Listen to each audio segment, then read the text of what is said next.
नमस्कार सर्वांना, कसे आहात सगळे? स्वागत आहे तुमचं प्रणित किचनमध्ये. तर आज आपण झटपट अशी टिफिनसाठी बनवता येईल अशी तांदूळाची भाजी पाहणार आहोत. चला मग जास्त वेळ न घालवता आपण डायरेक्ट रेसिपीकडे जाऊयात. तर त्या अगोदर सर्वांनी माझ्या चॅनलला नक्की सबस्क्राईब करा आणि तुमच्या इकडे या भाजीला काय म्हणतात ते नक्की कमेंट करून सांगा. तर या भाजीसाठी आपल्याला 2 मीडियम आकारचे कांदे बारीक कट करून घ्यायचे आहेत. तर माझी आई तांदूळाची भाजी बनवताना हिरवी मिरची आणि लसण पण बारीक कट करून घेते, पण मी हिरवी मिरची आणि लसण बारीक कट करून घेणार नाही, कारण ती कमी तिखट बनवते. मला जास्त तिखट आवडतं, म्हणून मी हिरवी मिरची आणि लसण मिक्सरला लावून बारीक पेस्ट तयार करून घेणार आहे.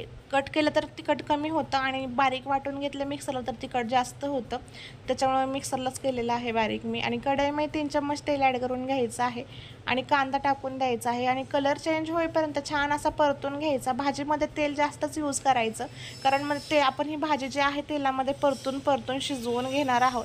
तेल जर चांगलं टाकलं भाजीमध्ये तर भाजी पण टेस्टी लागते, त्याच्यामुळे मी भाजीमध्ये तेल जास्तच टाकलेलं आहे. तुम्ही कमी जास्तही टाकू शकता. आता आपण जो हिरव्या मिरचीचा ठेचा तयार करून घेतलेला होता तोही याच्यामध्ये टाकून द्यायचा आहे आणि 1-2 मिनटं छान असं त्याला परतून घ्यायचं आहे. माझी आई कांदा पण टाकते आणि हिरवी मिरची आणि लसण बारीक कट करून टाकते. तर माझ्या भावाला आई जशा पद्धतीने बनवते ना त्याच पद्धतीने तांदूळाची भाजी खायची होती, त्याच्यामुळे मी ही भाजी त्याच पद्धतीने बनवली. फक्त मिक्सरला लावून बारीक पेस्ट तयार करून घेतलेली आहे हिरवी मिरची आणि लसणाची. तर व्यवस्थित तेल सुटेपर्यंत परतून झालं, कच्चापणा दूर होईपर्यंत. त्यानंतर ना आपण ही तांदूळाची भाजी टाकून देणार आहोत. आईने पहिलीच ही सगळी भाजी निसून दिलेली होती, तरीसुद्धा मी अजून एकदा निसून घेतली आणि 2-3 वेळा स्वच्छ पाण्याने धुवून घेतलेली आहे.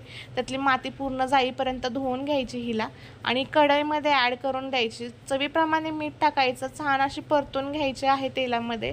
एकदम सगळं वाटण लागलं पाहिजे त्या भाजीला आणि झाकण ठेवून 5 मिनटं भाजी छानपैकी वाफेवरती शिजवून घ्यायची आहे. भाजी शिजल्यानंतरचा व्हिडिओ माझ्याकडून शूट करायचा स्किप होऊन गेला, तर सर्वांचे डबे वगैरे भरून दिले आणि जेवण पण वाढून दिलं. आणि हे ताट जे आहे हे मी स्वतःसाठी वाढत आहे, तर थोडीच भाजी शिल्लक राहिलेली होती, त्याच्यामुळे ताटामध्ये तुम्हाला थोडीच भाजी दिसत असेल.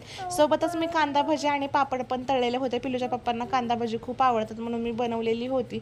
तर अशा पद्धतीने आपली तांदूळाची भाजी तयार झालेली आहे. तुम्ही पण नक्की घरी ट्राय करून पहा, कशी झाली ते कमेंट करून सांगा. आणि व्हिडिओ आवडला तर आपल्या चॅनलला लाईक, शेअर आणि सबस्क्राईब करायला विसरायचं नाही. चला सगळ्यांना